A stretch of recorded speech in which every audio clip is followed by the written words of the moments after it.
រឿងក្រពើនិងបន្តោងវេទមន្តតាំងពីយូរយារណាស់មកហើយនៅក្នុងបេះដូងនៃប្រទេសកម្ពុជានៅក្បែរបឹងទន្លេសាបដ៏ធំល្វឹងល្វើយមានសត្វក្រពើដ៏ឆ្លៀសវៃមួយក្បាលដែលការពារវត្ថុវេទមន្តលាក់ទុកនៅក្នុងរូងភ្នំសម្ងាត់ក្រោមទឹកទន្លេមួយកន្លែងក្រពើនោះមានឈ្មោះថាគ្រូគោគាត់មិនមែនជាសត្វធម្មតាទេគាត់ជាក្រពើបុរាណសុភាពរាបសារហើយបានជ្រើសរើសដើម្បីថែរក្សាគ្រឿងសក្ការៈដ៏ពិសិដ្ឋដែលនាំមកនូវតុល្យភាពដល់ទឹកទន្លេនៅយប់មួយពេលកំពុងមានព្យុះភ្លៀងមានចោរស្វាមួយបានចូលទៅក្នុងបឹងហើយបានលួចយកវត្ថុបុរាណដោយស្រមៃឃើញតែអំណាចនិងកំណប់ទ្រព្យពេលស្វាលួចយកវត្ថុបុរាណទៅបាត់ទឹកដីនោះក៏កើតជាក្តៅក្រហាយយ៉ាងខ្លាំងបាត់បង់ត្រីខ្យល់ព្យុះបានបក់បោកតុល្យភាពត្រូវបានខូចខាតពេលនោះក្រពើគ្រូគោភ្ញាក់ពីដំណេកដោយដឹងថាមានគ្រោះថ្នាក់បានកើតឡើងដោយគាត់ដឹងថាគ្រឿងអលង្ការត្រូវបានគេលួចយកទៅបាត់ពេលនោះក្រពើក៏ចេញទៅតាមយកវាមកវិញគ្រូគោហែឆ្លងទន្លេហើយខ្យល់បានបក់គ្រូគោចូលទៅក្នុងព្រៃក្រាស់ទៅតាមផ្លូវទៅរកស្វានោះស្របពេលនោះមានសត្វសេកមួយក្បាលដែលចេះនិយាយហើយក៏បានដឹងរឿងទាំងអស់នោះផងដែរសត្វសេកនិយាយប្រាប់ក្រពើគ្រូគោថាចូលបងក្រពើដើរតាមស្លឹកឈើមាសនេះទៅចោរនោះបានលាក់ខ្លួននៅក្បែរភ្នំដំរីចាស់ក្រពើគ្រូគោបានដើរឆ្លងកាត់ស្ពានឫស្សីមួយយ៉ាងប្រុងប្រយ័ត្នលើជ្រលងព្រៃជ្រៅដែលពោពេញដោយអ័ព្ទ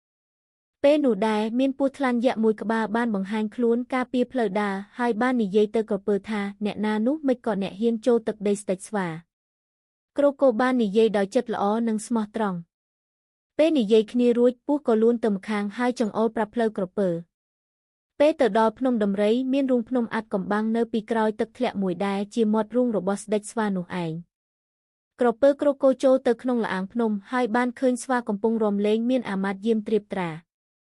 ពេលនោះមានស្វាដ៏អស្ចារ្យមួយក្បាលពាក់គ្រឿងសឹកពណ៌មាសបានចេញមកហើយសើចខ្លាំងរួចនិយាយទៅកាន់ក្រពើថាអ្នកចង់បានរបស់នេះមែនទេក្រពើបានសាកល្បងតាមរយៈចិត្តសប្បុរសដោយគាត់បានជួយបក្សីដែលរងរបួសឲ្យជាសះស្បើយហើយស្ដេចស្វាមើលដោយស្ងៀមស្ងាត់ពីចម្ងាយស្ដេចស្វាបានឃើញសេចក្តីសប្បុរសរបស់ក្រពើគ្រូគោហើយអន់ក្បាលចុះរួចនិយាយថាអ្នកធ្វើបានល្អណាស់គ្រូគោចូលអ្នកយកវត្ថុបុរាណរបស់អ្នកទៅវិញចុះដោយបានវត្ថុបុរាណនោះមកវិញដោយសុវត្ថិភាពគ្រូគោក៏ប្រញាប់ត្រឡប់ទៅព្រៃវិញមុនពេលថ្ងៃលិច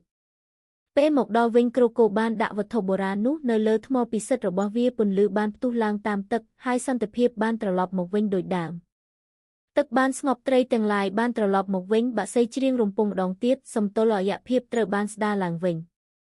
ក្រពើគ្រូគោត្រឡប់មកវិញរស់នៅដោយស្ងប់ស្ងាត់ហើយដឹងថាព្រៃមានសុវត្ថិភាពម្ដងទៀតគាត់ញញឹមដោយរីករាយក្រោមពន្លឺព្រះច័ន្ទដូច្នេះហើយរឿងនិទានក្រពើនិងចៅស្វាបានคล้ายទៅជារឿងព្រេងដែលខ្សឹបប្រាប់សពសត្វទាំងពួងនិងទន្លេនៃប្រទេសកម្ពុជារឿងមួយនេះដើម្បីរំលឹកយើងទាំងអស់គ្នាថាកម្លាំងពិតស្ថិតនៅក្នុងចិត្តសប្បុរសហើយតុល្យភាពនៃធម្មជាតិគឺជាកំណប់ទ្រព្យដែលគួរការពារ